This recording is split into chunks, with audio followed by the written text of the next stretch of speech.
summer, wine storage is a big deal. Heat is not a friend of wine. So if you're looking at wine storage, the ideal temperature to store your wine is between 50 and 60 degrees Fahrenheit. A consistent temperature is good. One of the worst places you can store your wine, if you got a cute little wine rack and you put it in your windowsill, it looks beautiful, but it kills your wine. You must hate your wine if you do that to it. You're putting vanity in front of the life of your wine, because the light and heat are the enemies of wine, and that wine's going to spoil a lot quicker. And also, if you keep your wine in a refrigerator for a long, long time, what that does is it dries out the cork, and you're going to have the problem with it down the line. So just taking your wine and storing it in a refrigerator and pulling it out 6 months later, chances are you're going to have problems with the cork, because it's going to dry out the cork and cause the cork to crack.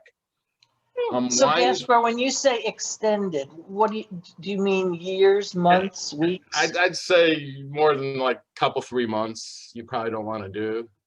If you're doing it for a couple, if you want to always keep a couple bottles of Chardonnay in a refrigerator, you don't know when you're going to need them, and you're going to drink them in a few weeks, you're fine. But if you're going to do any sort of long-term storage, I'd say anything over 3 months. I wouldn't keep it in a regular refrigerator.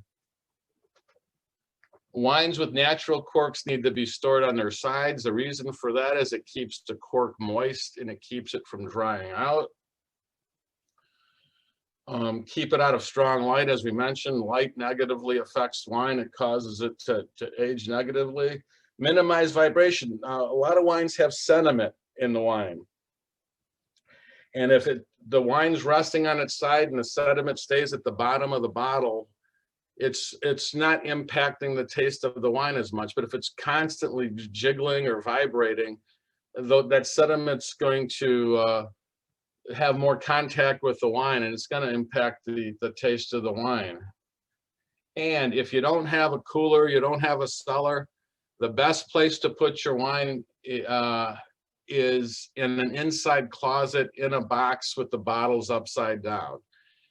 Inside closets are cooler than outside closets. Inside closets are dark, and by keeping the bottles upside down, you're going to keep your corks wet. So that's if you don't have anything, that's the best thing to do. Inside closet, upside down, in a box.